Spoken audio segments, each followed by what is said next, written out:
the dual degree program. And we can speak indirectly, or I can even say a few words about the semester abroad program. Basically, it occurs only in the winter term, starting in January, and it's just for one semester, and the courses are elective courses, optional courses that one takes for one semester, like a semester Erasmus, except for that you must go to class or you will fail, period. You will not even be admitted to the final exam. It's Erasmus in the sense of studying abroad for a semester. Erasmus in the sense that you will have your tuition waived at the host university, and Erasmus in the sense that your credits will be brought back to the University of Roma Tre when you return. However, our guests today are going to speak about the dual degree program, which is really our crowning piece of exchange, student exchange opportunities here at Roma Tre, because it's the only one in Italy. It's the only program in which you can graduate with your laurea magistrale in law here at Roma Tre, and also get your JD, which is the degree that I have from Nova Southeastern University, which is a complete coincidence. I was not part of the architecture of designing this program. I came in when it was almost completed and helped to finalize the agreement. But basically what happens is, and they'll talk more about it, but just to give you an overview, you've read the page, I hope, on our studying law at Roma Tre, page on the internazionalizzazione sulla pagina. You should read that information clearly where it describes the program. You would apply to participate in this unique program in your second to last or last year at the university. Selection is made through a mini course given in May, late April, early May every year. It's a 12-hour course. It's designed much like law school courses are in the US, meaning it's very interactive. It's extremely Socratic in methodology. You have to pass that course and be declared suitable for the program by the professor from Nova who teaches that course, based on your performance in the class and your final exam after the 12 hours. So it's a very rigorous 2-week short-term course which requires some planning. And I'm going to talk about that a little bit because I know that they can answer questions about it. But that course, if you're going to apply for it, you need to get stuff organized in your life before and after. Leave space those 2 weeks to do practically only that, if you want to succeed and exceed in that class. A good way to prepare for that course is, first of all, your English has to be excellent. Second of all, take a course in studying law at Roma Tre, one of our courses in English next semester if you're not already in one now. You should be thinking of going to Nova in the first semester of your last year, even though the requirement is technically 180 credits for participation.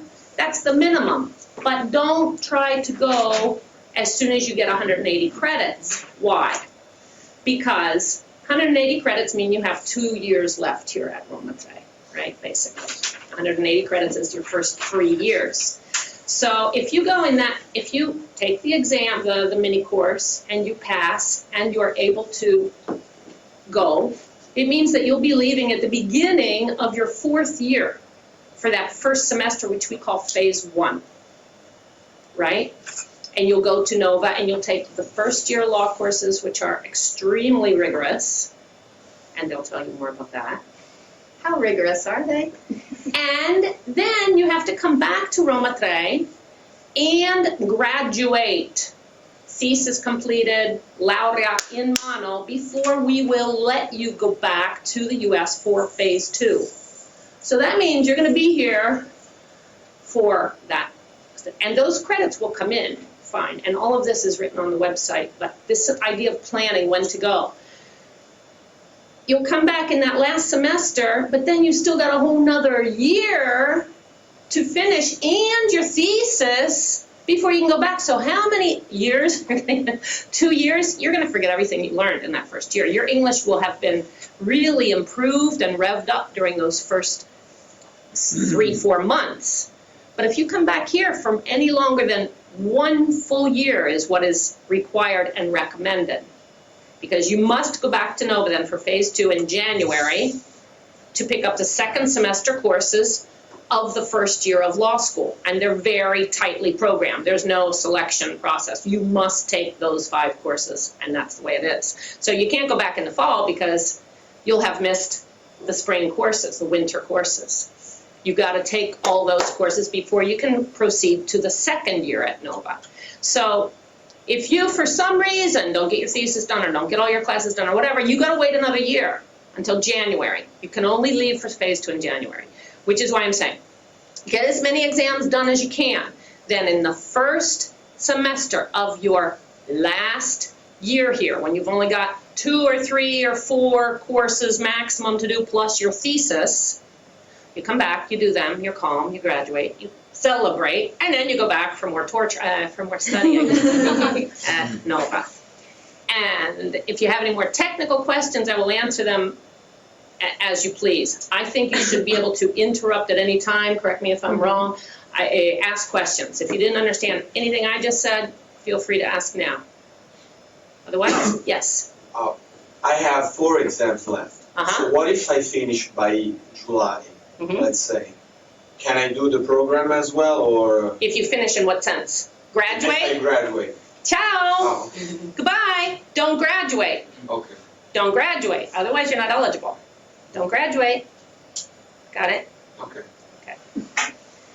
And the other question you're about to ask is, no, you can't go straight through. I don't think. You go straight through. I think that someone did it, but a long time ago. And since then they said no more of that. Yeah, because I think that it didn't go really well. Right. I think I was Spanish girl Gretel, you know her? Yeah, what happens is you have to be a student to do phase 1, and you have to be a graduate to do phase 2.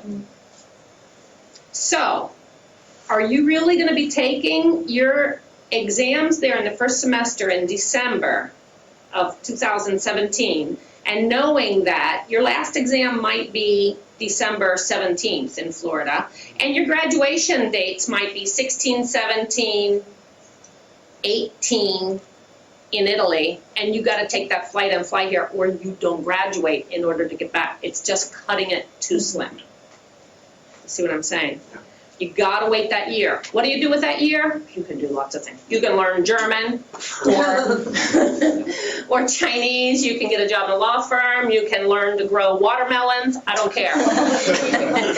But you gotta spend a year in Italy between those 2 phases. Otherwise, it just doesn't work. You can wait and really do your thesis later and start some other project, whatever. But that's the time frame. Okay, good question. Any other questions? In other words, don't hurry up to graduate. All right, so with no further ado, I am going to introduce you to our 3 guest speakers. And since Marina has come from a very, very long, far away place, I'll let her go first if you guys are okay with that. Okay. Shall I go there? Yeah, come on up here and let's give a welcome round of applause to Marina. You guys, she's come all the way from Barcelona. Yeah. And she's a graduate of Barcelona and the dual degree program, and she's here today to explain to you from a very, let's say, unique perspective about this unique program. So tell them why you're here. I'll let you fill in the blanks. I don't want to invade your privacy in any way. Go ahead. No, I'll let you do that. Shall I explain the whole story? Well, you can disclose what you want to disclose about the situation. All right. Thanks. Of course. Well, as Professor said, my name is Marina, and I'm a dual degree graduate from the University of Barcelona and from Nova Southeastern University. I'm also an attorney in Florida because I passed my bar exam. And I'm sorry if I don't speak Italian, but my Italian is really bad, so I will just continue in English. And this little secret is that when I was in phase 1, so the phase that you will take if you get selected in September, I met an Italian guy, and I'm currently still dating him. And after finishing my experience at Nova, I came back, and now we are trying to do a long-distance relationship. And it's still working. So, and my intention is to move eventually to Italy. So, as Professor Spitzmüller said, this program is such a unique experience. I cannot emphasize enough how important it will be for your careers. It will give an asset to your resume that no one else would have. This program, in case you're wondering, Roma Tre University is the only one that does it in Italy, but there is also a university in Spain, that is my university, the University of Barcelona, and a university in Czech Republic, that is Charles Prague University, that they also have this dual degree program with Nova Southeastern University. The program, as Professor Spitzmüller said, requires a lot of sacrifices. You will have to study a lot, but it also gives you a lot of options. You will have chances that you will never expect it. You probably are going to be interning for a judge. You will be able to work with him in case that you decide during your first summer that you're going to spend there. You're going to be working with the judge. You will be able to see what's a procedure inside the courthouse. You will have that experience from another point of view, not only from the attorney, but from the judge. Also, maybe you're going to be part of a law firm. If you decide to stay, you will be working, and you will show your employer that you not only have a knowledge of the common law system, but a knowledge also of the civil law, which is also really important. And in case there's some transactional work to do, you will be there for that law firm. Marina, I'm going to do something really strange. I'm going to interrupt and ask you to pause it just for a minute. Because after graduating from Nova Southeastern University, I decided to take the bar exam.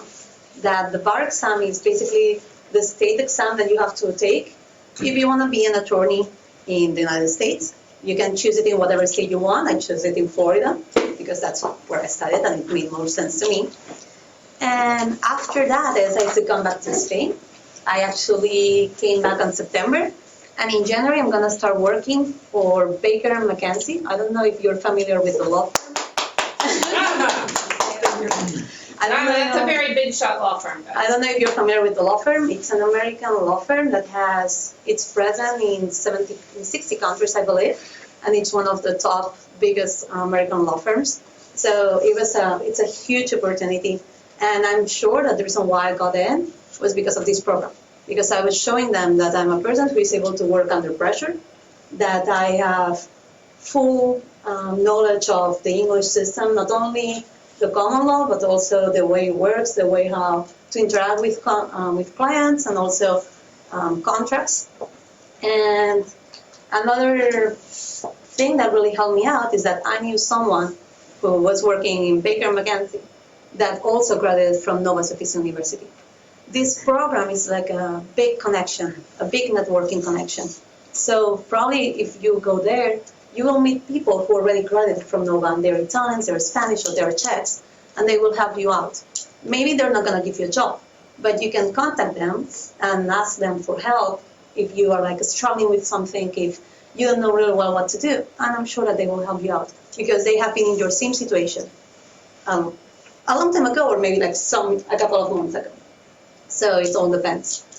And another thing that I wanted to talk about is maybe you have heard about what's an LLM program and what's a Juris Doctor. I don't know if you're familiar with the term LLM. This is what Milos wanted to know. Yeah, this is exactly a question that was. Right. I'm glad you sent me that email because now I knew that you were going to be able to speak to that. Mm-hmm. So an LLM program, for those who are not familiar with, it's what's considered a master or an advanced degree in law. In the United States, an LLM program is 1 year, whereas the Juris Doctor is 3 years. The Juris Doctor is considered the first degree in law. It's the degree that will allow you to take the bar exam and to become an attorney. On the other hand, the LLM, it's more considered a master or a course of 1 year to specialize about a complete legal field. So most of the times on the LLM, you will find international students. It's for a student who wants to get credentials in another system, in another legal system. But on the JD, you will be surrounded by Americans. You will be one more of a class, and you will be taking all the courses that the Americans do. The amazing thing about this program is that, as I've said, the Juris Doctor is 3 years. But because of this program, you will be able to take it in 2. instead of 3. There will be 1 year that you will get recognized with your credits at Roma Tre. And that's also a huge advantage. You will, if you want to work in the United States, maybe, I'm sure the professor, you will know better, but I guess that it's better to have a JD than an LLM in case that you want to work in the United States. It will be more competitive, maybe. Well, I don't know about that. Certainly to pass the bar, it's advantageous to have taken the JD. If your goal is to take the bar exam in the United States, to work in the United States, then the JD is the degree that teaches you everything from contracts to torts to criminal law, all those basic courses that will be taught on the bar exam. An LLM might cover some of them, but often LLMs, and there's different kinds of LLMs can be a specialization in tax law or environmental law or public international law, many different things. So if that's what you want and you want to return to Europe and work here with an LLM, that's perfect. That's one thing. If you want instead, your goal is go to the United States and try to find a way to stay there and work there, and then there are visa issues, et cetera, with that. But if that's your goal, and take the bar, your chances of passing the bar are higher with the JD. I mean, you've got more background for those courses.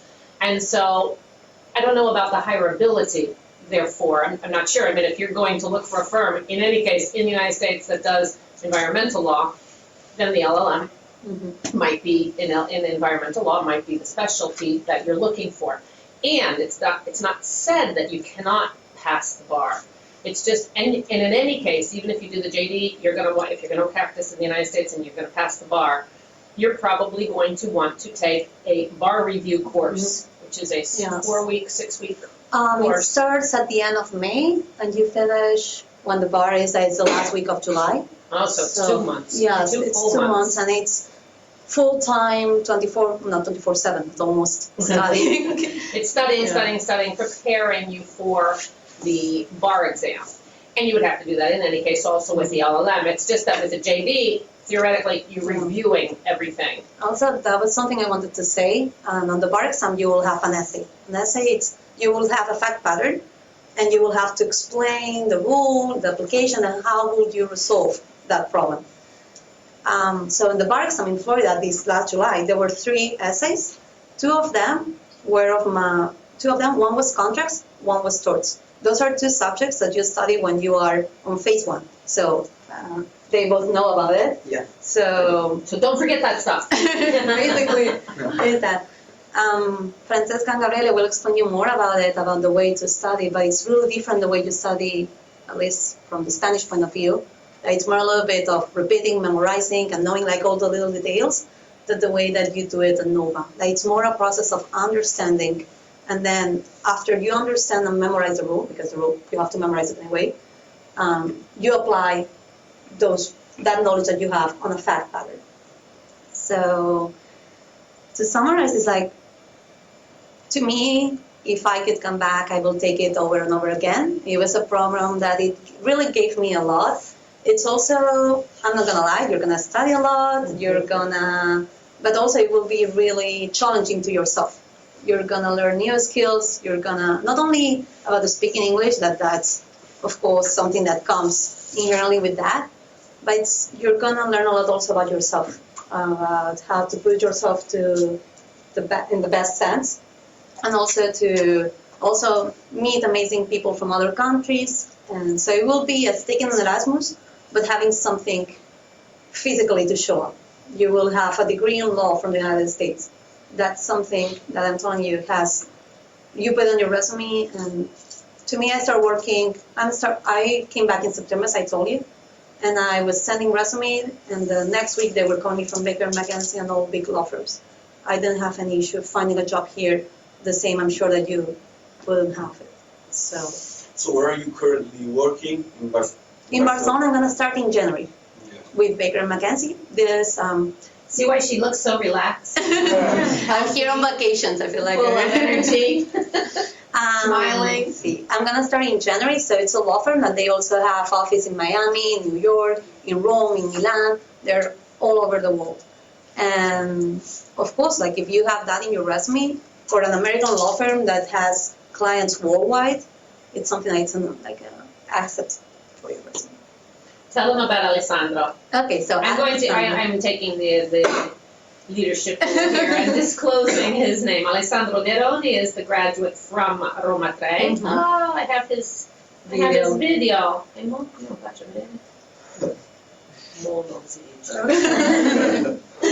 So Alessandro is my boyfriend, and he as well graduated from Southeastern University and also from Roma Tre. He's now working in Via Veneto in a law firm that's in front of the American Embassy. And he basically has international clients and corporations. The fact is that he is, what he tells me that he does, maybe there's something different, I don't know about it.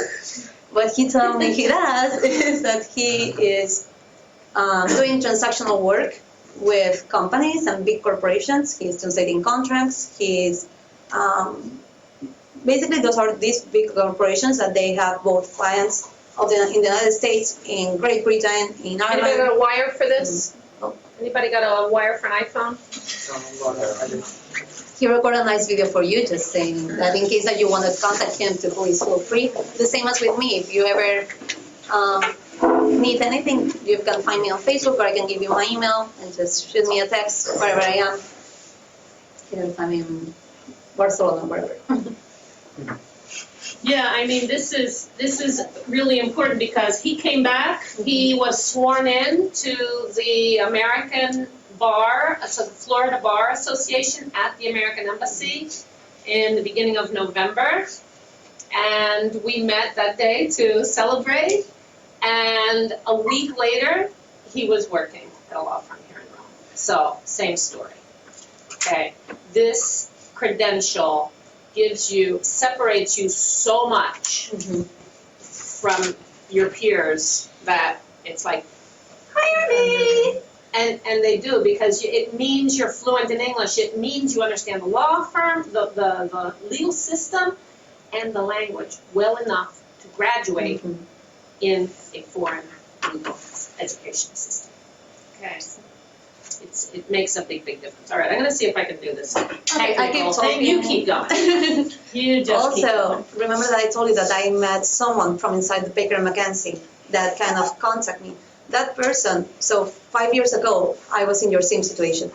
I was listening to someone who just graduated from Nova. And that person, his name is Diego, I contacted him and I asked him whether he could help me out, that I was a little bit dubious whether to take the program or not. He really did, and during this time, these years, we haven't still been in contact. So when I told him I was back in Barcelona and I wanted to work at Baker McKenzie, he told me to send my CV. And after a while, they didn't contact me. I was really surprised. And he was a person who kind of pushed my resume. Because imagine a pile of thousands of resumes and your resume is there in the middle. No one will notice. Right now, the market is so competitive that you need to have something that it will make you different from the others. And that's something it's, of course, having some legal experience and some legal background outside of Italy. You will be the perfect candidate for an international law firm or a big law firm that has clients worldwide, and will need someone who speaks legal English perfectly. And so you can be that person. And I don't know whether Gabriele or Francesca want to tell you more about the program. Yeah, let's move on to them, and then any questions so far for Marina before we move on, because now I'd like you to hear more. We're moving closer with each step to your own student's point of view. And so, Gabriele, go ahead. I don't know, Francesca, who's the guys? Yeah, you have first. Women first. Yes, it's a very good opportunity to improve your English knowledge and also your knowledge about the common law system, because when you go there, you used when you were here to study with big books and repeat oral exams and stuff. Instead, when you will be there, you will start to study every day cases, and you will be called in class, and you have to be prepared. And even if you know English, you can speak, you can understand. It's different to know how to explain facts, and also you will be under pressure. It's difficult at the beginning, obviously, and then you will have in the meantime to prepare for the exams. You will have 5 exams. Actually, the most important are 3 at the end. And Tell them what they are. Yeah, torts, contracts, and criminal law. You will have also law study and skills and LRW, legal research and writing. And you will have to prepare 2 memos, actually, 3 memos. So you will learn also how to write memoranda. It is like parere in Italy, you know. So it's very practical, and it's a total different system. At the beginning, you will be like very confused, and but I mean, you will. That's normal. Yeah, that's normal, but I mean, you don't have to give up and go on, and at the end, I mean, you will survive. Definitely. Yeah. And so you will meet very good professors. You will have a different relationship with professors. I mean, here, I mean, it's something, you know, we have lectures. You don't know the professor. The classes are full. It's very difficult to interact with them.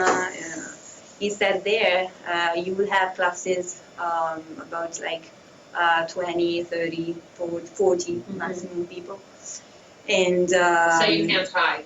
yeah, no, you can't. Also because professors used to call you, or I mean, not in order. I mean, you will be surprised, so you have to be prepared. Maybe at the beginning, since you are an international student, they can be nicer with you, but it depends on the professor.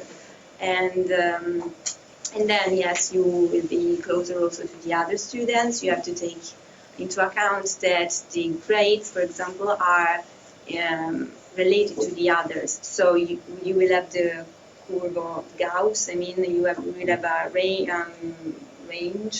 I mean, it's a different system. So you will be in competition also with the others in the class, you know. So it's a very competitive system. You have to be prepared in class, and it's very hard. But you will have to schedule your Did they time. ever try to embarrass you? Yes, especially contracts, for example. For example, relate a little Yeah. episode that is a little bit different in your classes there than what you were used to here at Roma Tre. Gianni, thank you. Scusami. It depends on professor, but I mean, for example, I had a professor in criminal law, Dobson, that was like an amazing professor.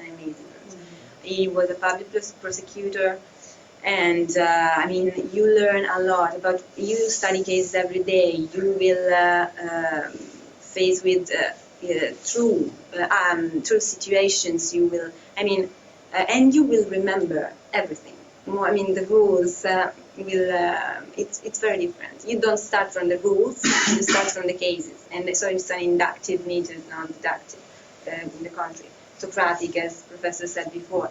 But And giving you those facts gives you something concrete to remember the rule by.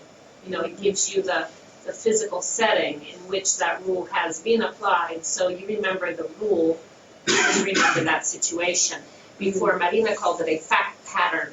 Okay, these fact patterns, a hypothetical situation, but of course in real cases, they are real events that occurred that led up to the lawsuit, and so you read these cases. yeah, and remind that you start from a different background from them.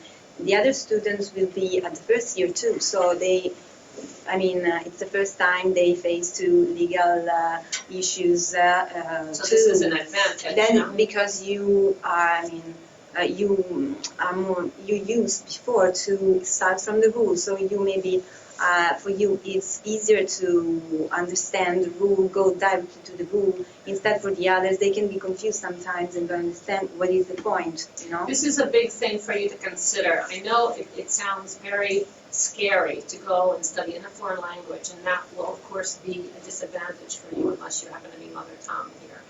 But the advantage you have is that you are already trained as lawyers. You already have, by the time you get there, you will have 1 year more of law school than they will have when they will graduate, if they will graduate. So you already think like lawyers.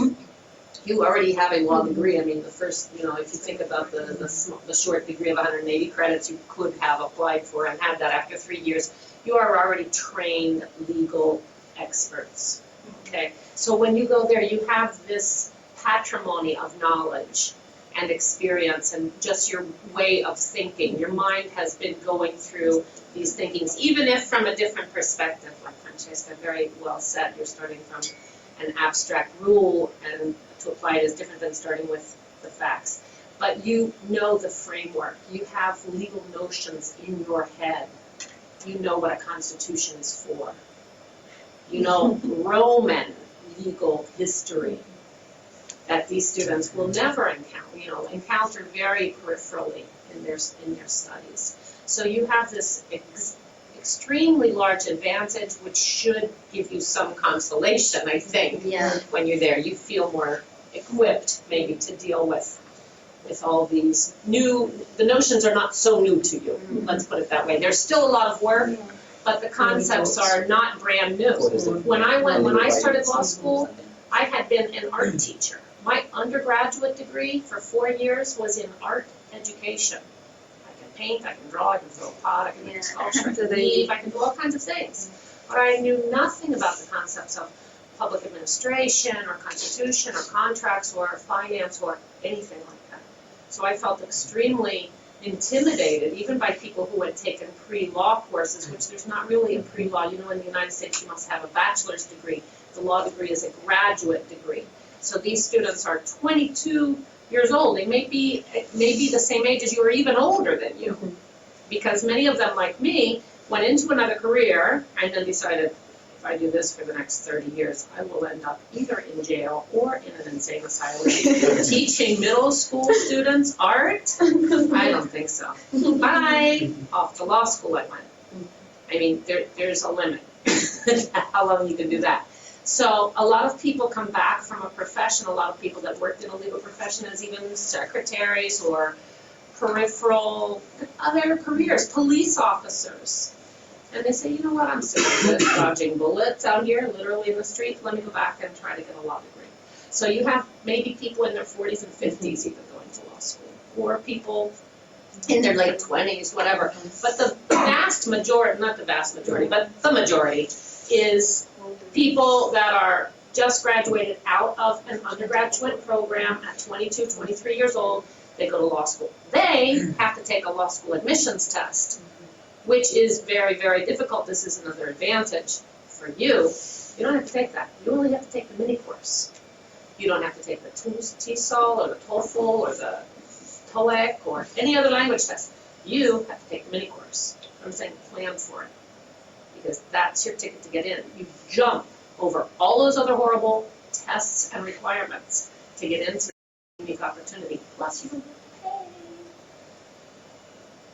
I paid off my law school debts over 10 years. When I came to live in Italy, I had $35,000 worth of debt paid off. And today's graduates have 4 times, 5 times, 6 times that much. Because that's the tuition for what, 1 year, 1 semester? 1 semester, yes. 1 semester? 36 36 a year. 36 Okay. years. 36 a year. But because of our agreement with Nova, you go paying Roma Tre tuition.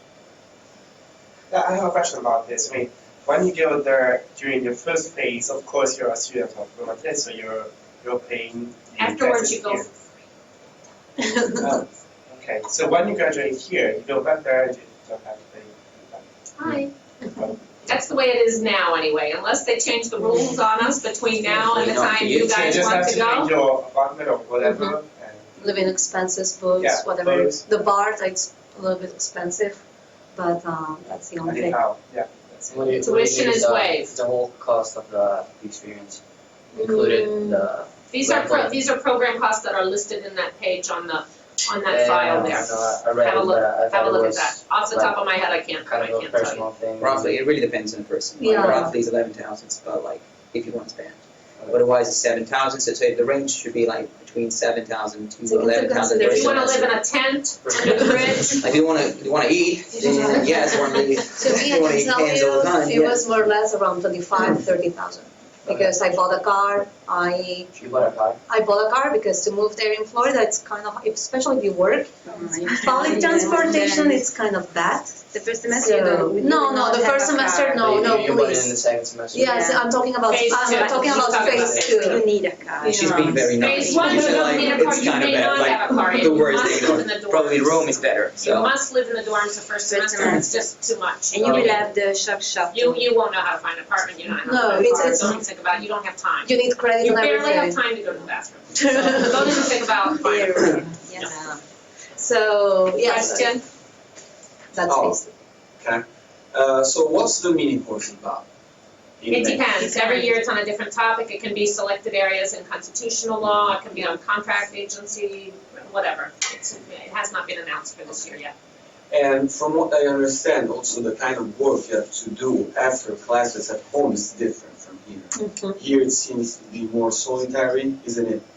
Whereas in the United States, you work more with a team. No, don't you? Up it to you. depends. No? It depends. No. Yeah. Sorry, we interrupted you, you Go ahead. continue. You were going to tell us the most startling thing that happened to you ever in class that was so different than here. Can you remember? I had nice professors, but I mean, in contracts, for example, once he made people cry. Not just once, he made people Not just cry. once. Not me. I mean, I was How? lucky. How did it happen? Actually, yeah, he was cold and he didn't know the answer, but it was also a different situation because he had a friend of him that died. I mean, but I mean, yeah, These things it happen. happens also that people make you cry or something. They humiliated him? Yeah, a little bit. Yeah, he was very peculiar. Right. Let's talk about Brown. We won't tell. Okay, I no, know, maybe his I name know. is Professor Black. Yeah, whatever. Anyway, this professor, like, it's very sweet, Undercover. especially if you walk into class for like 30 seconds late, but will not meet you in class. Like, specifically will say, okay, you know what, like, you can't be a law student, you're an investment for this university, go and leave. And he actually said that to one person. Everybody knew that in advance, so it was like, everybody was scared. I was like, oh god, I'm gonna be on time. And I went to class like for 15 minutes before, so I was like, oh my god, no, it can happen. But yes, he's that kind of person. This professor is kind of person that really want you to meet the requirements and like just be on time. And if you just walk in class like even 30 seconds late, you're out. You're out. There's no exceptions. So that's one example you were asking about. It's like and. I want to continue about legal writing and research because I think that's the subject that will explain to you guys the difference between Italian law system and American law system. Because basically, when you are a law intern for legal writing, you pretend to be a law intern for legal writing. So the professor gives you like an hypothetical case, and you have to solve it. So you have to find the law applying to that specific case, and you have to solve that kind of like that case. You have to bring the law to solve that case. Because And why that do they was do how that? Yourself, not Why with do they do it that way? They do that because like when you're gonna become law intern, that's what you're gonna do. So basically they teach you what will happen in real life after you graduate. Because they're gonna say, you know what, I don't care about this client. You're gonna search law and I'm gonna tell this guy what happens. I'm gonna take I've got the client in 2 days. You gotta search the law.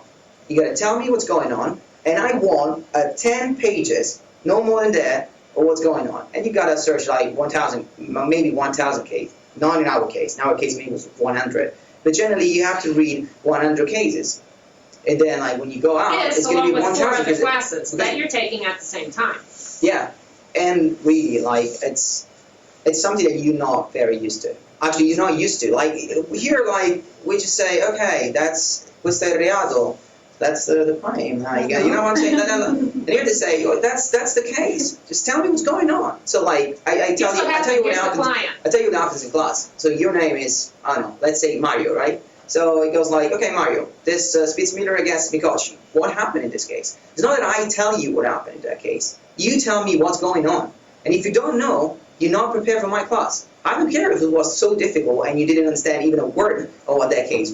Because you have to figure it out. Because when you go out, when you leave school, you got to figure it out. Because I'm paying you. You are my law intern. And I'm paying you to tell me what's going on. That's what my legal research and writing professor told me the very first day of class.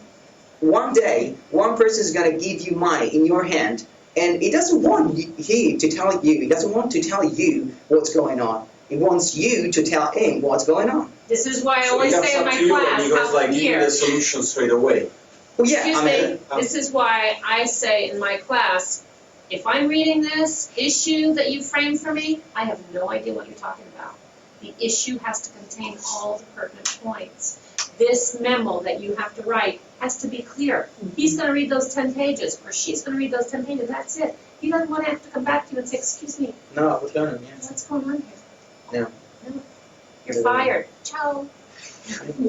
Also, regarding the Socratic method, maybe the way, so Socrates was this philosopher who said that the knowledge is inside you. So the professor is going to ask you questions to trigger that knowledge so you're able to speak about it.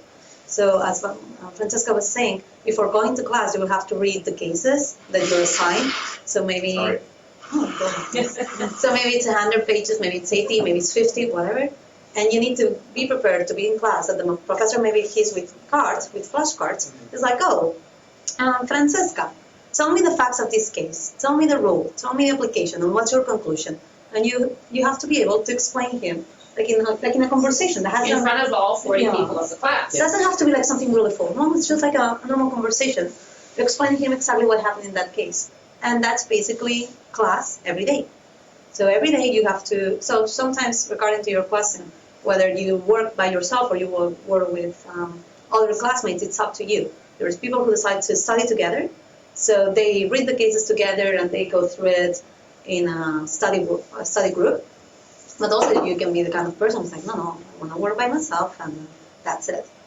And if you have to do a brief, you must do written work on your own. Mm-hmm. Otherwise, you will be called up on charges and dismissed from the university for plagiarism. Tell them what they think about plagiarism. And Plagiarism is using. Like, there's no like, I mean, if they, for any reason, know that you copied even a part of something that's written on the website, on the web in general, you're out of university. You're out of university. It's not like, oh, well, I mean, I don't know. I mean, just, I don't know. You know, something happened. I mean, just showed up. Yeah, something happened because it's copy and paste. But like, yeah, you're out. It's not like, oh, no, you will I don't never know be already. a lawyer. You will be You'll never- expelled that's from law school, not that, and you yeah, will exactly. never be a And the lawyer. bar too. Period. That's exactly. That's the second thing. Because then you will go, they will report it to the bar, and you will not be a lawyer. That's it. So they know this. And Look at the they shocked don't faces. get it. It's called academic honesty, girls and boys. But It's called something- do your own work. This is your intellectual property. You put it out there as yours, it better be yours. Because if it isn't, you will never become a lawyer. You will never be able to defend the Constitution of the United States of America. Period. Goodbye. But you guys don't do that, so it's Of course. I think it's also real simple. You just have to quote it. So maybe in case that you use, it's okay to use someone else's source. Of In case that course. you're doing like a brief and you want to cite a case that because this happened and you have it in front of you, but you just quote it and And cite it. and cite it and don't go through that mess of. Properly according to the Blue Book formation, Oh, which yes. they teach you in this class of research. The proper formation with which to cite any case or other author. So it's very serious. It's a very highly stressful situation because you're learning all this stuff at once and you're afraid of making mistakes.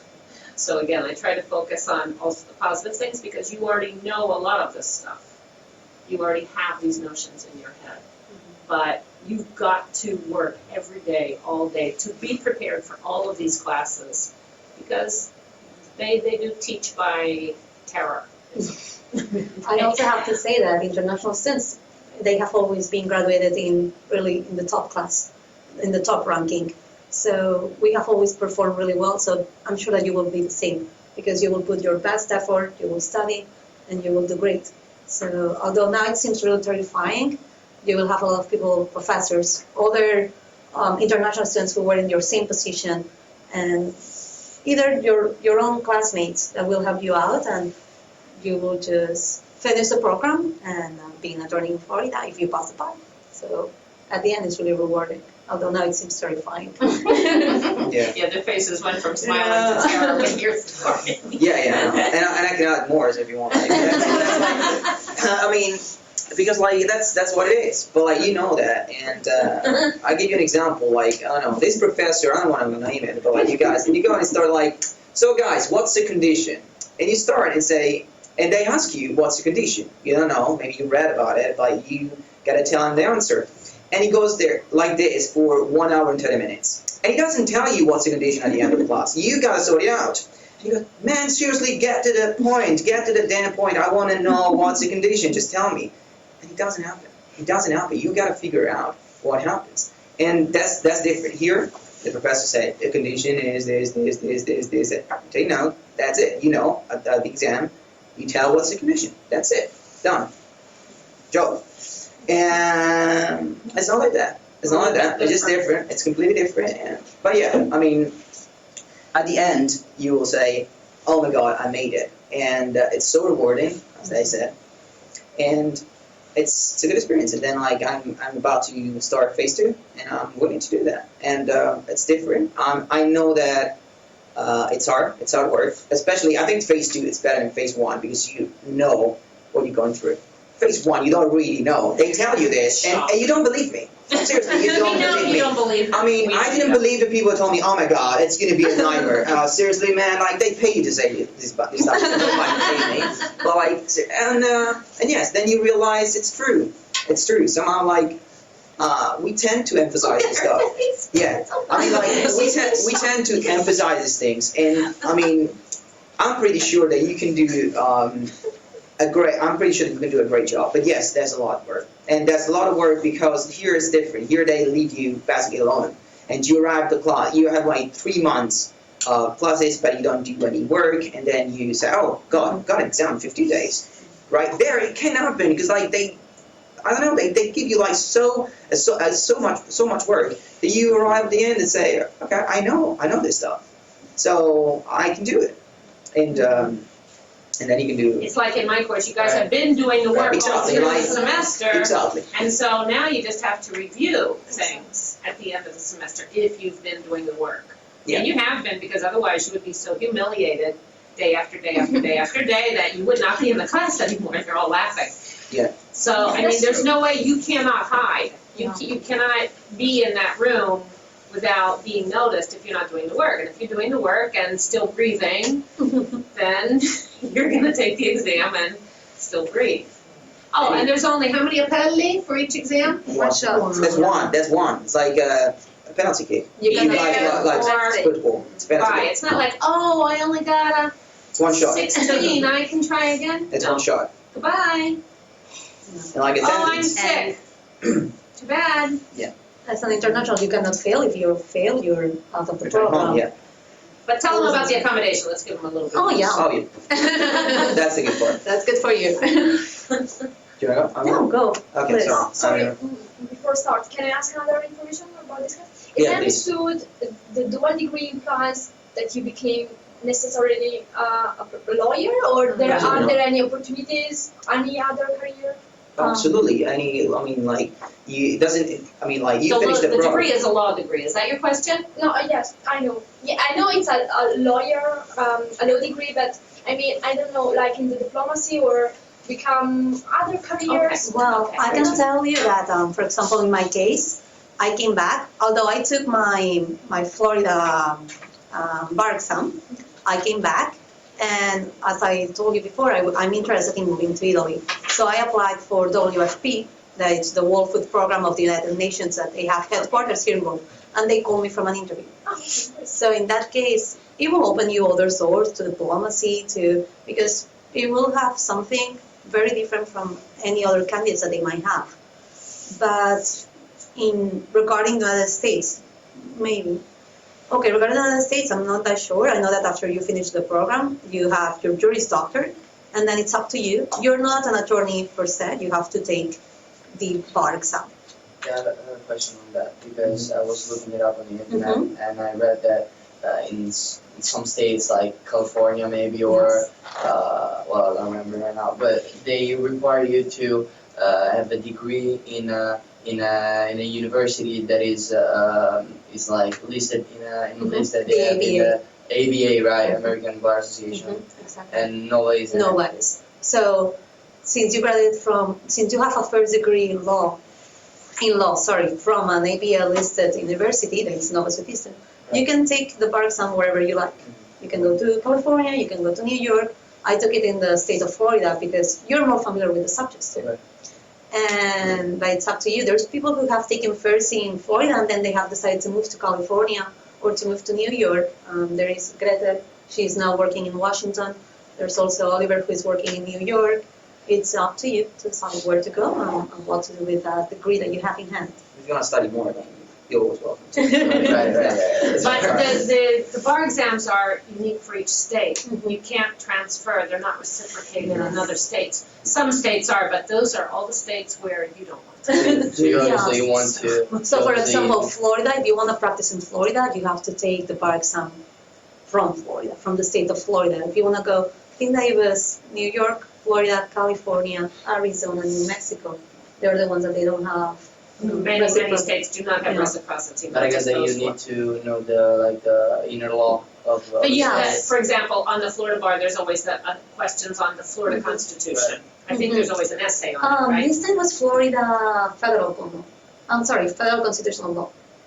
There was no Florida issue. There was no Florida issue? Not on constitutional law. Not on common law, but on something else? Yes, maybe on contracts and torts. Law or Contracts and torts. Well, just imagine that I want to go to live in Missouri. Okay. I would have to know Missouri state law, right? To take the bar exam, I mean. So yes, you will have, the bar exam has two parts. As part one, part A, that is the state exam, and part B, that is the federal part. If you, for example, take it first in Florida and you pass, and now you want to move to Missouri, you will only have to take part A. You will not have to take again the federal part because you already have it. But yes, it is required. If that state doesn't have reciprocity, it's And getting back, one more thing I wanted to tell you, getting back to the LLM. The LLM is only valid for taking the bar exam in, I believe, New York and maybe California. It's not valid. It's not good. It's not a substitute for a JD in every state. It's very limited in the places where you can be admitted to the bar examination if you do the LLM. Okay, the JD is the usual, requirement for the bar exam. For the accommodation we were talking. Yeah, you were? No, go ahead. Well, yeah, that's a good news. Because, the other students, the American students, will have, 4 hours to finish the exams, and you go double time for the first semester. Then it's 1.5, and then Zero. So like the others. Yeah, that you will be taking an exam, and if, as Francesca told you, you're competing with the other students. So if that exam, imagine that it's really long, and the Americans only have 4 hours to finish it, you have 8. So probably, you will finish, for sure you will finish your exams, and maybe the Americans don't. There's someone in class who don't. So... Be quiet about it. Yeah, don't say it too loud, because maybe they can get pissed and all of that. But, well... It's an advantage that you have for that so. first semester. And also, you will have a dictionary that's not really useful, but in case that there is some word that you may not know. And You have certain accommodations because they know it's your second language. The second semester, you get time and a half. The last semester, you just like the locals. After the summer, you don't have any accommodation, but you get used to it. At the end, you actually do not need that much accommodation. And also, it prepares you in case you want to take the bar exam. Because in the bar exam, the time is really narrow. So you will need you will actually need to put a lot of effort to practice to finish on time. But it's you get used to because you pass for double to 1.5 to none. So it's like really progressive. You will not. I have a question for both of you. I mean, you just did the phase 1, so what's the day like during your phase 1? I mean, do you wake up and then do what? That's a bad question. You want to go? Well, you wake up, you're in a rush already. You're wondering, where's my mom? A long time. And then your room is probably a mess. And then you try and make it to class on time because like it's 9 and you know that you've arrived 30 seconds after you were out and it's like, oh God, yeah, I gotta do this. And In the campus, do you? in the campus, what's that? You're doing the campus university, right? Well, you live in the campus, yeah. But like it's like exactly quote unquote because like you don't live on campus. On campus are just college students. You live like 5 You guys minutes. need cookies and sugar now. I see you're going into deep set panic, so come over here. Get yourself a cookie and you can take on the rest of this session. Yeah, like you live like by car. Walk-in should be like around 20 minutes. And how hot is it? Meet the shuttle shuttle. You have Yeah. an app also that show you when the shuttle Yeah. shuttle come. You can get a bus. What about It the is weather fun. in August for walking? Yeah, exactly. That's the issue. It's like You don't want to. I don't know Fahrenheit, but yeah, maybe 19 Fahrenheit. I don't know. I'm not very confident with like with those, but like 40 degrees. And about 40, 90% 41 humidity. So you go like and you don't. And wet. inside you have the air conditioned and it's like freezing. So Yeah, it's, that you need that is very like I don't get that. I don't get that about American. I mean, seriously, I don't air get that. shivering They love inside this. and They love outside this. it's 40 degrees. They love this. Yeah. So you're fine with that. So yeah, it was like So you get into the the university shuttle. Yeah, it's Because you a bus. don't have a car, you do You can do that. Yeah, you don't need to have a car. But the problem is that you need to meet. You need to take that, and you don't have to miss that bus. Because if you miss that bus, you You're screwed. yeah. Yeah, sorry. Correct. No, it's true. It's true. It's basically that. It's absolutely that. So you need to do that. After that, you go to class. Then you have a little bit of space in between, and you want to study because the next day you have like a million of things to do. So you want to do that. Then you eat, and then you have a class immediately after. Then after that, you study again. Then after that, you arrive home, and then you sleep. And it goes on and on. It's like that. It's basically this. Sometimes And you you go don't have like 3, 4, 5 course meals, right? no. You don't have that time. You just get like you grab a sandwich, you eat it, and you go back to class. That's what happens. And on the weekend you say, oh my God, yeah, I'm gonna relax. No, that doesn't happen because you gotta study again for the next week. And I know it sounds like a military campus, like, and I'm just like, just emphasizing these things, and it's not true because I believe that. So probably you think that I'm saying a lot of.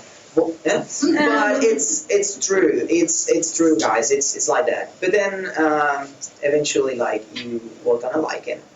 You will like feel like a little bit of masochist, and then say, oh, yeah, why not? I mean, God, I don't have anything to do. You go back and you say, oh my God, what? Seriously, I don't have anything to do? Why not? Because Because you have no life by now. You've Yeah. eliminated all Yeah. your personal interests and all Yeah. your free time, so. exactly. You have only that. Now I got free time. So like.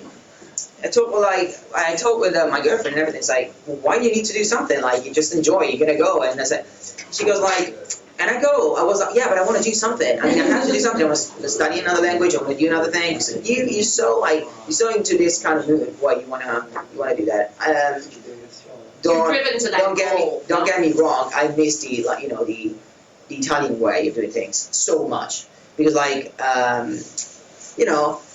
we tend to be a little bit flexible about things. We say, okay, well, no, I can do that tomorrow, whatever. Seriously, it's the weekend. I want to go out. I want to enjoy it. There, it doesn't really work like that. I mean, if you guys can go out till 4 a.m. in the morning every day and attend classes and pass your exam, honestly, I'm going to build a statue. Seriously, right here in university, and I'm going to tell you are the best person in the world. So maybe you guys can do it. Roughly, like on average, nobody did that. But maybe you are the first ones to do that. So that's your response to your question. But you're gonna have some free times every now and then. For example, there are some breaks.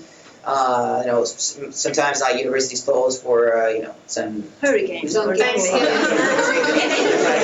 and you can relax. It's not all like that. You're right. Pray for the hurricane. Because Especially on the weekend. on the weekend you don't have to go to class, which is great because you don't have to go and do all the things that I tell you right before. So you can say okay, I'm gonna wake up like 9:30, which is great. You're gonna love your bed and have like a specific big relationship with your dad, with your bed, and say not that because you say finally I'm gonna sleep and it's great. And then you wake up, you do your work, and you're more relaxed during the weekend. It's kind of great because you can study. That's the nerd thing I'm gonna say right here. You can study without having the stress of going to class. So that's very nerdy to say, but it's what it is. Honestly, it's what it is. So thanks for your question, but I hope I'm gonna play you this video now for a little comic relief. No, it's not comical. And hopefully it will work. Can you say it correctly? Loading. This is Alessandro. Sono Alessandro Micocci. Avrei voluto essere presente personalmente a questo incontro, ma purtroppo gli orari di lavoro me lo permettono. Dunque, io mi sono laureato alla nuova Southeastern University a maggio di quest'anno e ad agosto ho sostenuto l'esame d'avvocato dello Stato della Florida e successivamente sono tornato in Italia.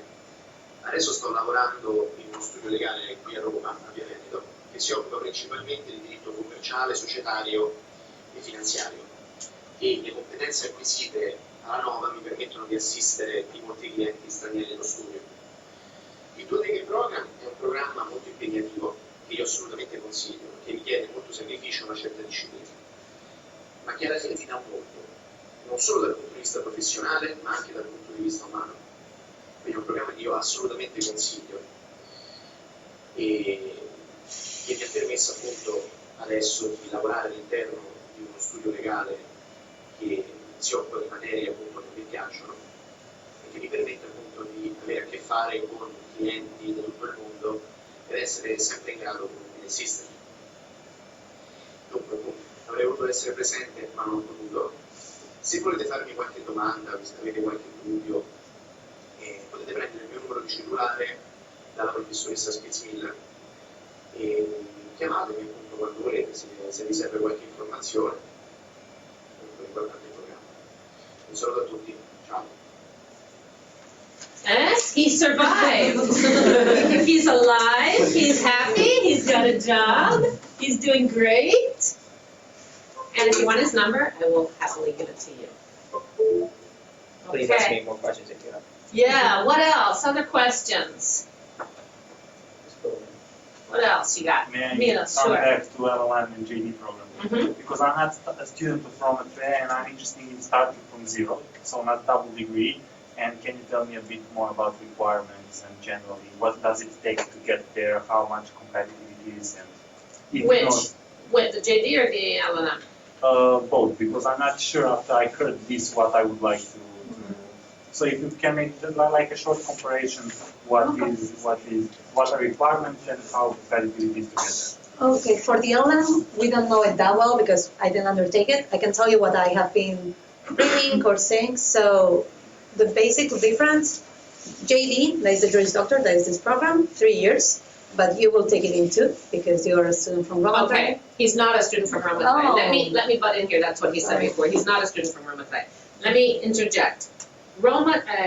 Nova, for example, and some other American law schools, I know of one offhand, but if you search for it, you can probably find others, have programs for either young professionals or graduates in law from Europe and other countries. That's called an accelerated JD, which cuts that 3 years down to 2 years, okay? And the tuition is usually, however, the same as it is for regular Nova students, that is very expensive. Sometimes they give discounts. Nova, for example, has this new accelerated JD program, and the tuition is graded on a scale. I can show you some information on it because It depends on the country. It seems like they've made some adjustments depending on which country it is. Italy, for example, there's no adjustment. The students from Italy, if you've already graduated, for example, if you forget my recommendation, not graduate, and you graduate, you want to go there, you got to pay $35,000 a year because you're from Italy. Italy's a rich country, so congratulations, you get to pay full tuition. Other countries instead are scaled down because of, I don't know what basis they use, but in any case, those opportunities do exist. But it's not like this one where the tuition is waived because of the agreement. Okay, that's for the JD. So you can find these, they're called accelerated JD programs, and you might research that, and you might ask me for more information specifically about NOVA and for your country. Okay, then go ahead and what you were saying. So the JD 3 years or 2 years, depending if you're doing an accelerated program or not, and the LLM is 1 year. On the LLM, the JD is considered a first-year degree in law, which means that it's your basic education regarding law. And for example, there's a lot of people who took first the JD, and then they take an LLM in order to get a master or to get specialized about a specific topic.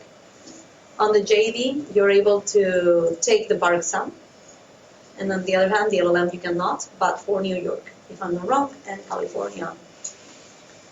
And also, depends on the program that you choose for LLM, because there is programs that they are international, there is taxation, depends on the one that you choose. But generally speaking, the JD will give you a broader knowledge of the common law. You will be the same as an American student, undertaking all the classes that they have to. Whereas on the LLM, it's a really narrow field of the law. And so you will have a knowledge like more reduced. But it's up to you whether you want to live in the United States or come back to you. Maybe if you're doing it for reasons only of having credentials in international law, that's completely... But what is more competitive, in your opinion? I cannot tell. Competitive in which, with the students, competitive for the market. To enroll it.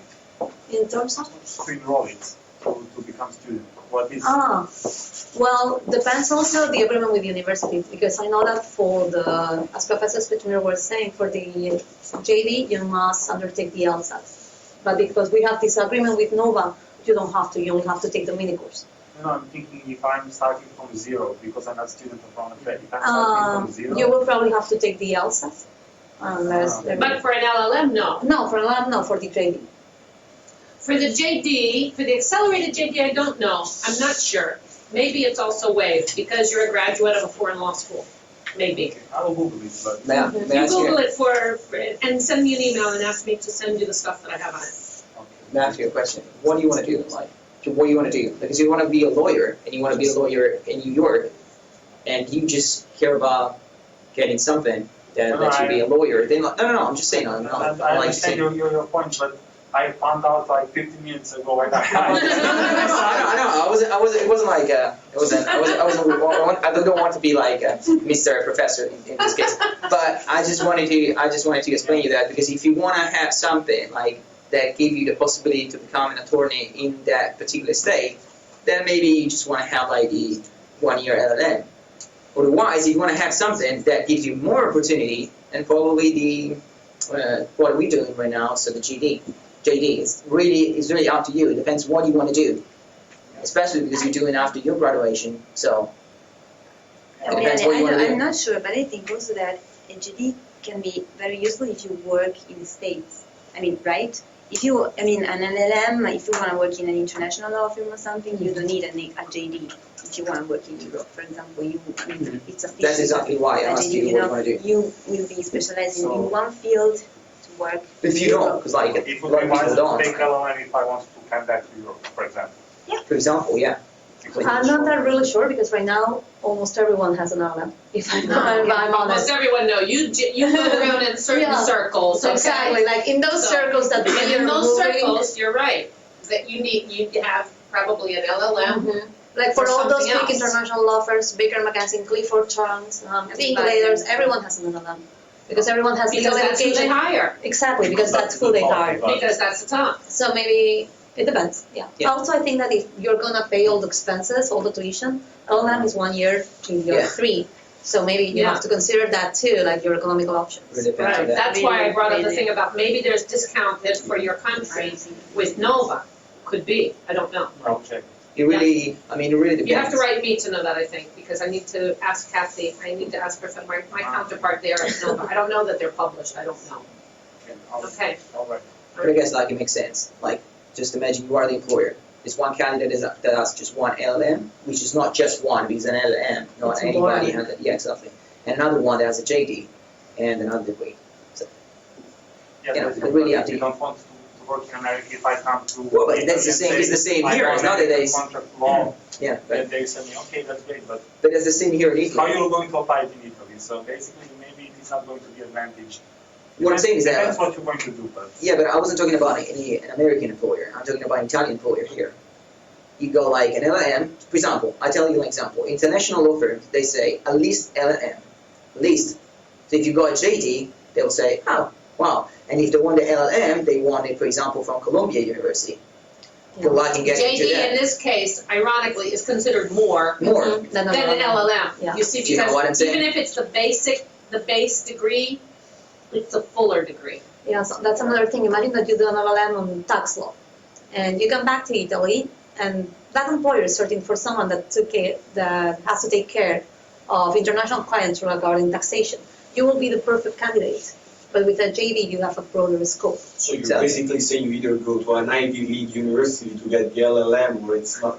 No, but it really depends what you want. Like if you wanna work in tax law, for example, and you wanna do an LLM in a great university, then probably you will have more chances of me getting that job, because you have more experience in tax law than me, but you got more opportunities with a JD, not a tax law, because you know a lot of topics and a lot of subjects. You know what I'm saying?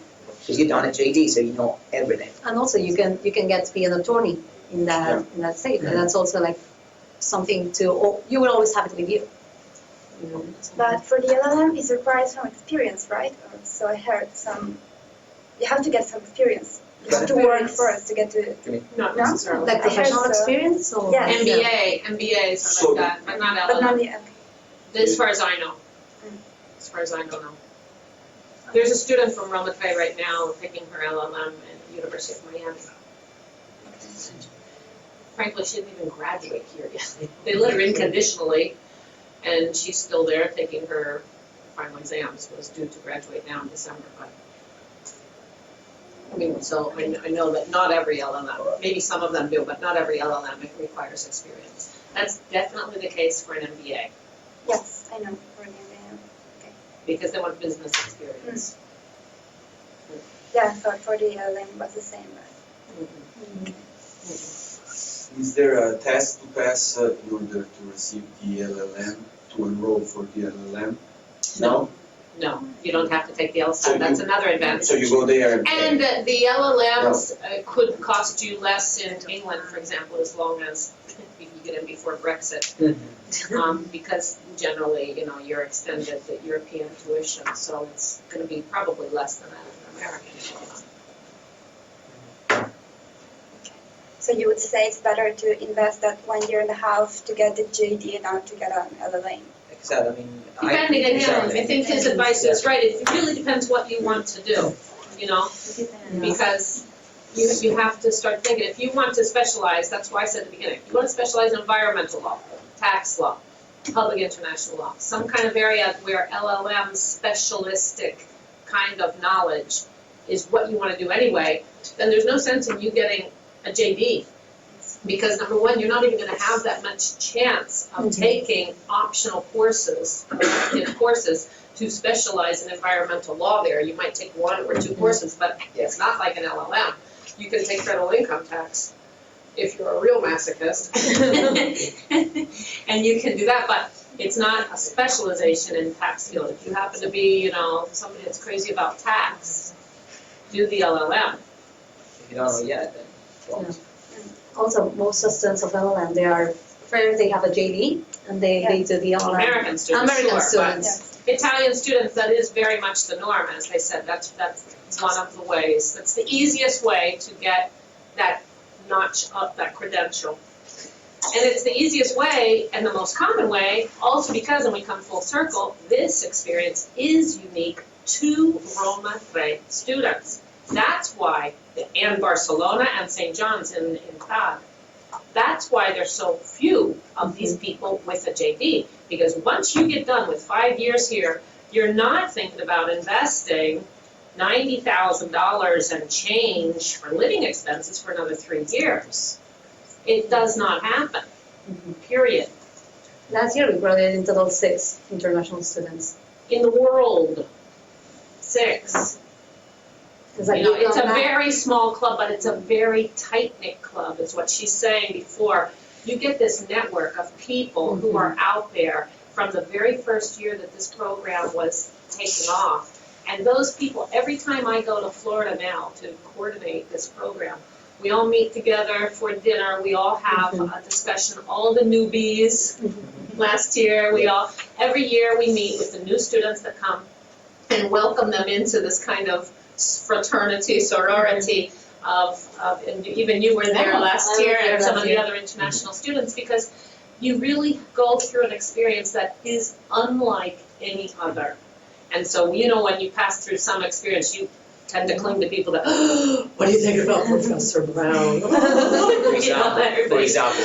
So you need the comfort of knowing somebody else went through that same shocking experience and survived it, and you look okay to me. I'm very Stutter, you don't have any I'm twitches. probably the one, exactly. I'm probably the one that just brown a few times. Yeah, but it's fine. It's fine. It gives you like a little bit of Well, charge. an attitude. Also. Yes. So because when you come here the first time it's like that, the second time, that's the third time, then you're ready to face any kind of thing. Also about networking, if, for example, imagine that in 4 years' time, 3 years' time, whatever, you find me on LinkedIn, on Facebook, and you send me an email, and you're like, hey, Marina, I was in the meeting that you did at Roma Tre, and I decided to take the program, and I graduated, and I'm here, and I'm back. Like, would you like to meet for a coffee, for example? And if I'm working in a law firm, and there is a vacancy, I would probably speak well of you. Although I don't know you personally that well, I know that if you went through this program, you really have some skills. You really have some personality that is really appreciated at the time that you're working. So the same as they did for me at Baker & McKenzie, I will put your resume, or I will say my employer, listen, there is this girl or this guy that they graduated from the same university, and he's Italian, and she's great for this job. So Despite our best efforts to deter them and to discourage them, they did it anyway. Exactly. And you, for example, you just got the JD. Yes. You're not thinking about taking an LLM or anything. No, right now, You start no. working for Actually, I'm taking my master's in Spain because I'm not a full attorney in Spain yet. You have to undertake a master and then bar exam. And unfortunately, I have to undertake this process. So right now, I'm But working. still, you can work. Yes, because I'm doing it through an online distance university.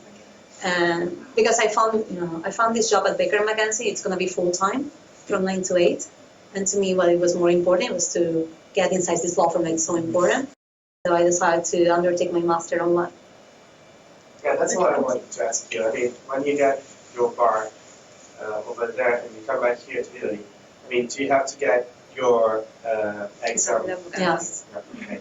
What I know so far, maybe the Italians can correct me, and then they can know others, for Alessandro is that he's trying to undertake the foreign exam, the exam for foreign attorneys, so you don't have to undertake the 2 years practice. Oh, yes, I knew that. I mean, you have to do just 1 year of practice instead of 18 months. Is it that? No You wait practice for that. at all. You wait. No practice at all. I don't No think practice. so. But it really depends. You come in as a foreign lawyer. Uh-huh. And basically what I understand is that you need to be able to show some experience. So a lot of times during your, for example, this gap year, for example, if you have some months free that you're between your graduation here and going back for phase 2, that's experience, document that experience. You have to show that you've worked for some law firm, for some, even in the United States, that you've had professional associations and be able to document that. I'm not sure how much the time is.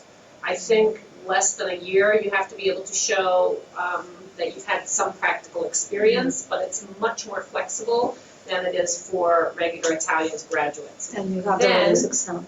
Yeah, and then the exam is also reduced. You only have to take, I think, 3 subjects instead of all 6. I honestly don't know, like, in Oh, details. I don't want Right to now speak. it's way easier.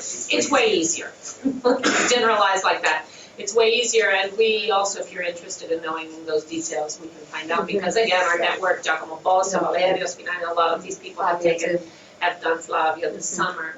Fabio has taken the exam and are. You have to do the bar first. I mean, it's easier here, but you have to do the. But you have to do the bar first, yeah, the American bar, so yeah. Exactly, it's not free. It's not without some cost. What else? Other questions? Oh, I have one. Yeah. For you. So, in a scale from 1 to 100, All right. yeah, how many chances would you say that you have to find a job in Europe in an international law firm with the JD? 95. 95. Like, Good odds. really good, like really high. So I was thinking about moving to Italy, and there is, I don't remember the name of the law firm right now. I don't remember the name exactly, well, it will come up to my mind. It's an American law firm that they have also here an office in Rome, and they were even searching for attorneys, foreign attorneys from America, from the UK, who decided to move or who wanted to move to Rome. So for you, who you are Italian, you're fluent in Italian, you're going to be fluent in English, you're going to have a JD in the United States, and also your degree here in Roma Tre. Working for an international law firm is your destiny.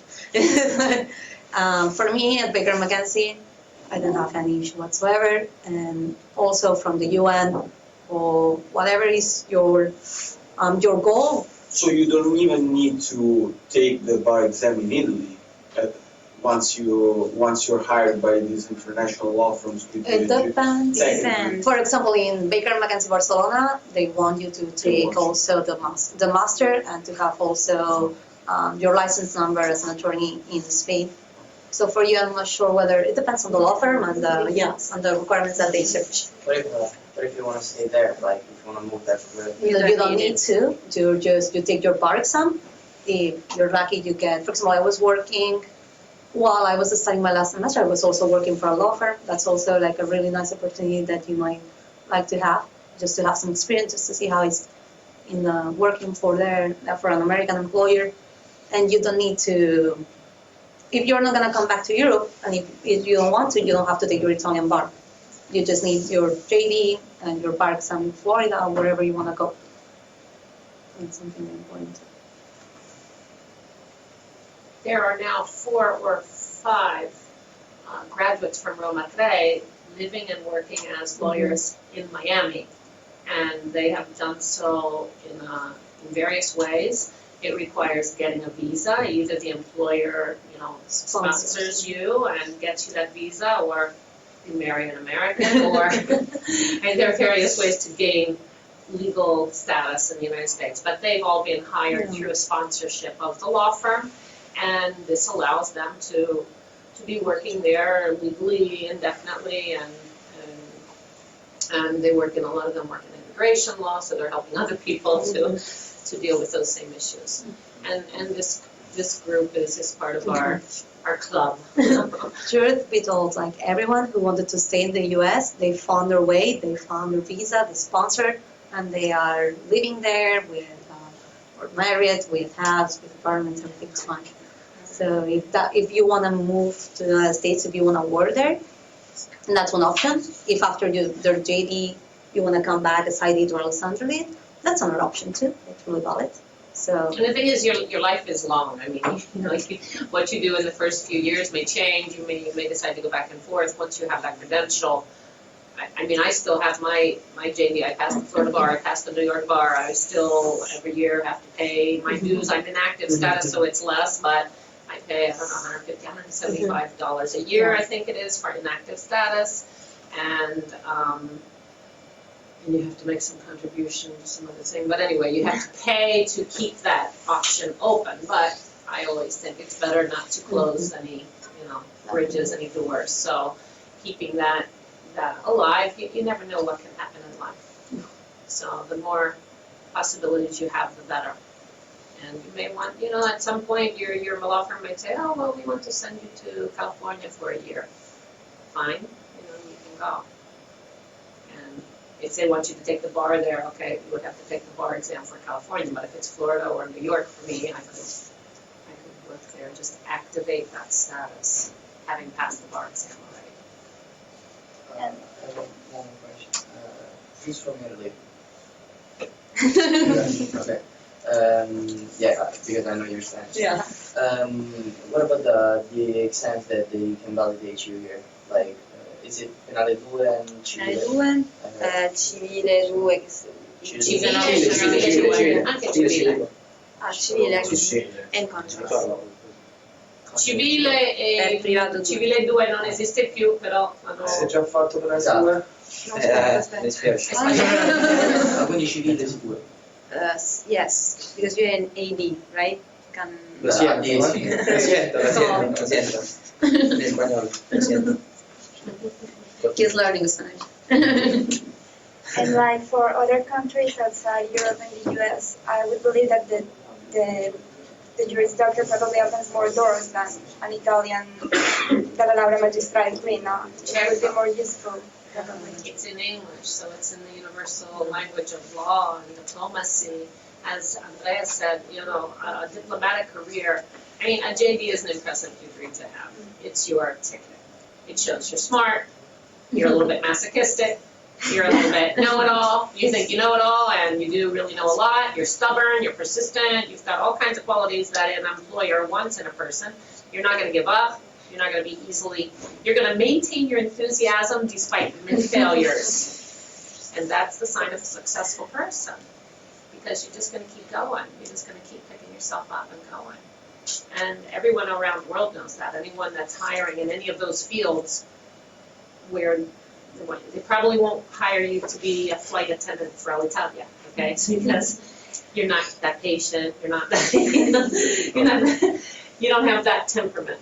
But in the fields where people that enroll in law school want to work, that JD is an impressive credential internationally because of the language.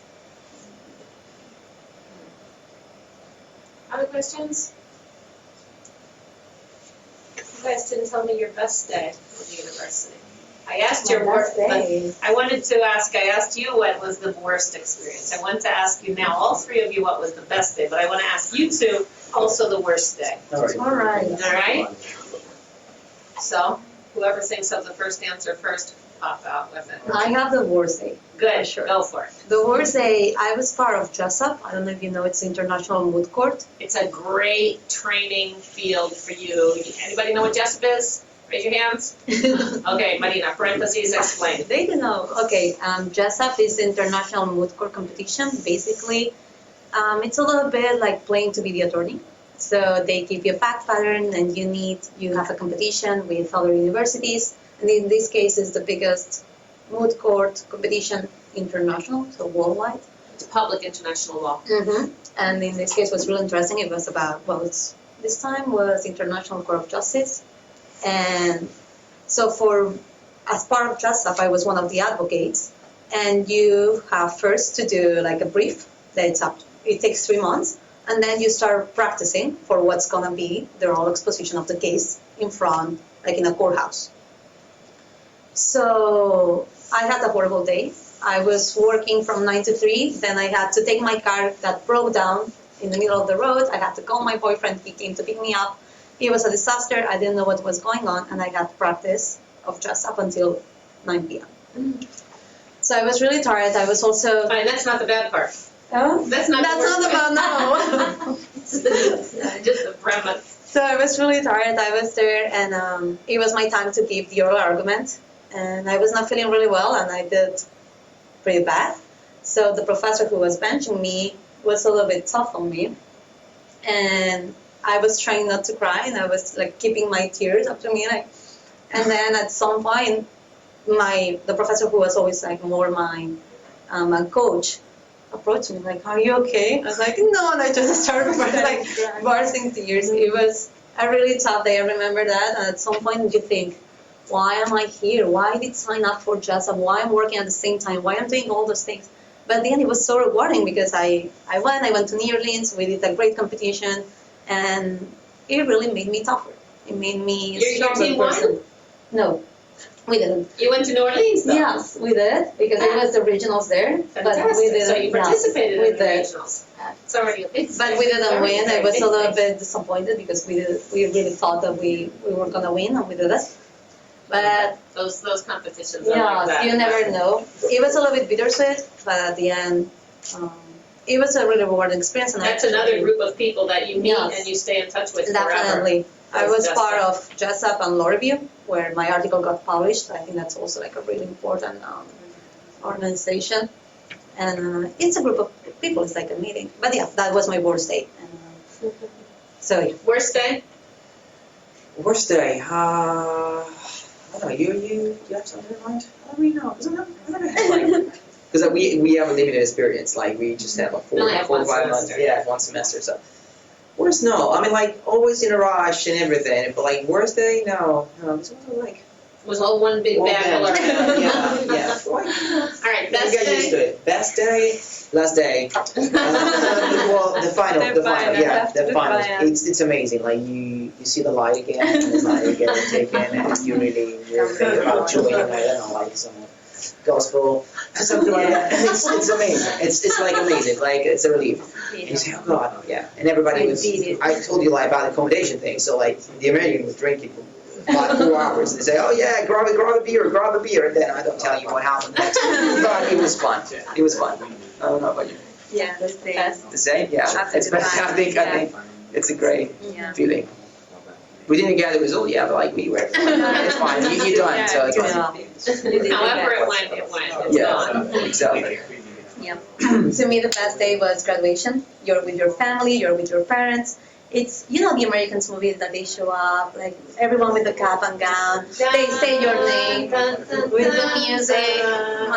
Everyone's family was there. It was real emotional. You were with your core support organizations, and you see also your professors, and it's really like a moment in which you are really happy to just be done, although you know that you have the bar in front of you, but that's something that just can wait at that moment.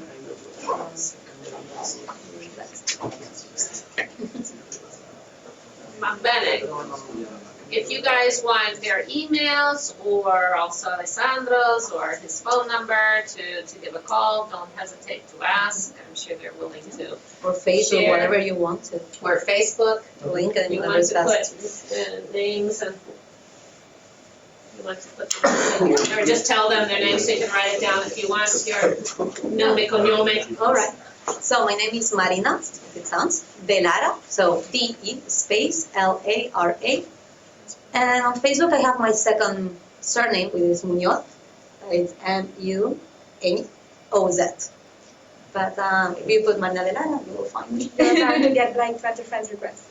You're going to become very popular. Just send me. Go ahead. Francesca Micocci. You've done some very happy about it. Gabriele Marangoni.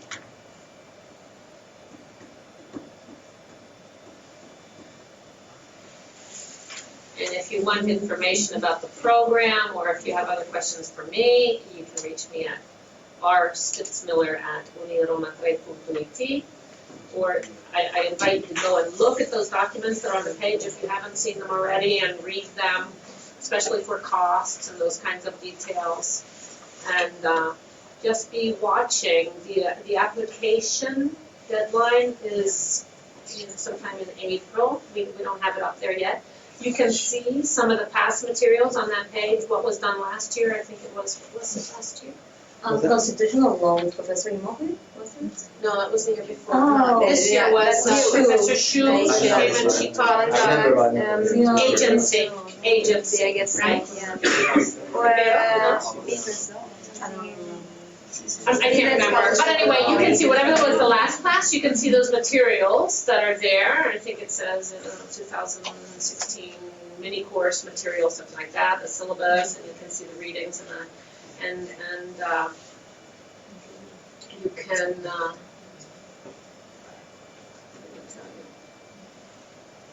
read all the surrounding all those other documents that are there just describing it. And so the announcement will be made sometime in March or April, who's going to be teaching the course, and announcing that applications are now open. So the application is very simple. It's a, one-page thing. You have to give me all your courses, what you've taken so far, and the others. Oh, I wanted to mention this. If you're in only your second or third or fourth year now, if you're in your fourth year, then this is probably the year that you should go and take the mini course and apply. But if you're not at that point yet, then I would urge you to take the mini course as an auditor, just as an observer, to see what it's like to have an experience and something about that. You came into the last parts of my class just to hear English and to get used to it, but that is very specific preparation for you. To sit through it and kind of, takes also the mystery and the scare out of it. You can see that you could actually do it. The professor will probably be glad to even grade your exam as if it were a real exam, but very few students have ever actually sat through the entire course and actually done the test as if they were doing it for real, okay? Because it's very demanding, and you kind of feel like, oh my God, I'm going to do this now and I'm going to do it again next year. I'll tell you one more story. Is anyone here interested in only the semester abroad rather than a dual degree? Also, because as I said at the beginning, that's just for one semester, and it's not without its benefits. I mean, it's a shorter version. It gives you a very good taste of U.S. law and the U.S. law school experience, but it's not the JD, and it's easier for many reasons because you don't have to take all those 5 courses in the first semester. You go in the winter semester, you can take environmental law, basket weaving law, whatever you want. You can take whatever, beer drinking law. Don't worry, be happy law. And you can be there for that semester, or you can even go there and take really hard courses, federal income tax if you want, corporate finance if you want, write your thesis if you want. You can do everything or almost nothing and be there in that atmosphere. But that, again, is only for the spring semester. Starting, when I say spring, it means it starts January 5th or 6th or 7th, that first full week of January, and runs until the beginning of May. Now, if you take the mini course and you want to do the dual degree, that professor is incumbent upon her or him to recommend or not every student in that class. And some of those students are going to not be recommended for either the semester abroad or the dual degree. Some of them will be recommended for either or both. Some of them will only be recommended for the semester abroad because they know it's harder. The dual degree is harder, and the semester abroad is, for whatever reason, okay, this person's English is good, but they really weren't as thorough, they really weren't as complete, and so it might be, and this has happened, one of our graduates, one of the 4 who is now in Florida, and he's not embarrassed, his name is Alberto Polimeni. The first time he took the mini course, he passed it, but he was only recommended for the semester abroad. He wanted to do the dual degree. And he came to me and he said, what should I do? Because you can't then switch. You can't go back and try next year and say, okay, I'll do the dual degree next year. And I said, Alberto, this is the decision of your life, because the dual degree means that you might someday be working in Miami. And the semester abroad means you probably won't, because with an Italian law degree, nobody is going to hire you, and you in the United States as a lawyer. You're not a lawyer in the United States. You're, no matter how good your English is, no matter how what a great person you are, you can't be a lawyer in the U.S. because you don't have the JD unless you go and get an LLM or some other way, get those credentials. So he thought about it and thought about it and thought about it, and he had kind of a longer time to think about it because accepting for that program, since it starts in January, is the whole fall. And he saw the other students that took the exam with him go and leave and suffer and cry and scream and kick and complain the entire semester. And in his very masochistic fashion, he decided that he was going to take the class again. He refused the semester abroad. He went through the mini course again, and he passed with the dual degree endorsement from the professor. And he went and he did the dual degree, and he's now working in the United States. He was a member of every single club at Nova Southeastern University. He became the president of the Black Student Law School organization. I'm not kidding you. He's as black as I am. Man, he became their president. I mean, the kid is unbelievable. He's just an amazing guy. He just loves to interact. He became so enthralled with the whole American system, and he's now working there and loving it, and he's going to, he's hysterical. And he's now going to help us with, we're going to try to reinforce the association, and he's going to be working on that with Alessandro on this end. And to formalize it a little bit, because it's getting to the point where it's so big, we need a little structure. So that these are major decisions. These are things that change your lives, you know, and so it's something to think about and kind of reflect on and see if it's for you. And that's why I was really glad to be able to introduce you to these guys who are going to be off in a few weeks. Yep. Enjoy your Christmas vacation. You're going to be graduating in the middle of December. Do you know the dates yet? Yeah, December 19th. The 19th, the Monday. Yeah. So together with Mattia Spitella. Do you know him? No, I don't know. No. Last question. When you ended your first phase and you came back here, how many exams you got left before your graduation? I just won, and I did it like I was Trujillo, so it was like this agreement with Nova University that I didn't have to take that exam. So I decided to graduate in civil procedure. The Professor Caratta, the 90th esame, the masochist in general. That's it. So it took me a while, and then after that I graduated in July.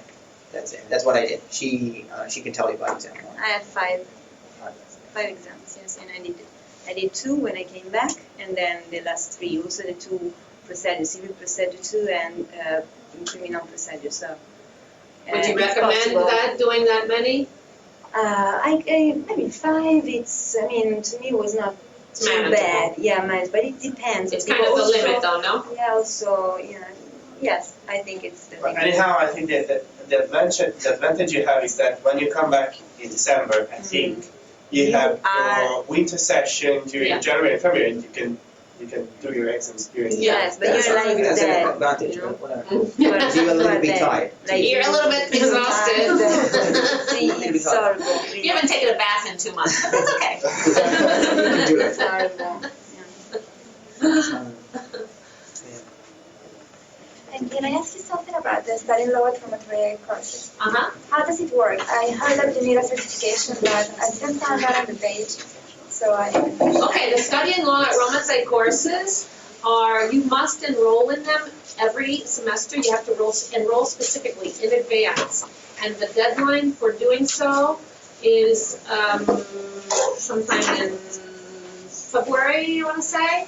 If you go to the page, to the web page, you should go to the page where it says contact us, and the enrollment form, registration form is on there, and you can find when exactly the deadlines are coming up. If you have not taken one of those courses before, you have to take an English test. If you've understood this room, what's happening here, believe me, you're going to understand the test, because it's stuff like dictation. Where is the cat? And you write down where is the cat, and then you have to come up with an answer. For example,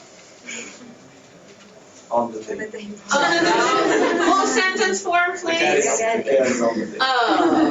And so this is the kind of test it is, just to make sure that everyone in there is okay. And then you take the course, and it could be in any of those subject matters, and they will give you, if it's a full course, it will give you the legal English, lingua giuridica credits. And I think that answers your question, or not? Someone told me that I need the idoneità linguistica in English. Right. I need that. I need to do it because I did it in Spanish, so I already have it in Spanish. I don't know if I need to do the B1 in English on CLA per fare adesso. or the test is? I have no idea. I can do the English test and change the Will you English send me an test. email and I'll figure that out Yes, sure. for you? Because I'm not sure. I mean, if I say one thing, it could be wrong. So send me an email and I'll let you know. And anybody else wants to know something like that. I have one more quick thing to say, because NOVA is not your only option for semester abroad. You guys should all know that there's also Canberra, University of in Australia, Shanghai in China, which are two excellent options, especially the one in Shanghai because it's so totally different and again, puts a star on your CV, like you can survive there for one whole semester and you did this of your own free will. You're special. You're pretty special. I will Same tell with- this to Knox. Yeah, he's also pretty special, believe me. He had all those Americans thinking that he was from New York, huh? The guy is amazing, huh? Yeah. He's unbelievable. And there's two more programs in the United States, University of Washington in Seattle, Washington, and University of Cardozo Law School in New York City. We are going to have presentations about those opportunities in January, when those students who are currently there come back home and can talk to you about them. The application process for them are different. They involve taking an English test with me, and there are fewer students, slots available, only 2 for each in the U.S. universities, and well, there's 5 for each in Canberra and China, but the point is there are various opportunities. The NOVA opportunity is one that comes up quite late in the year. Do you need this room? Andiamo. Bye.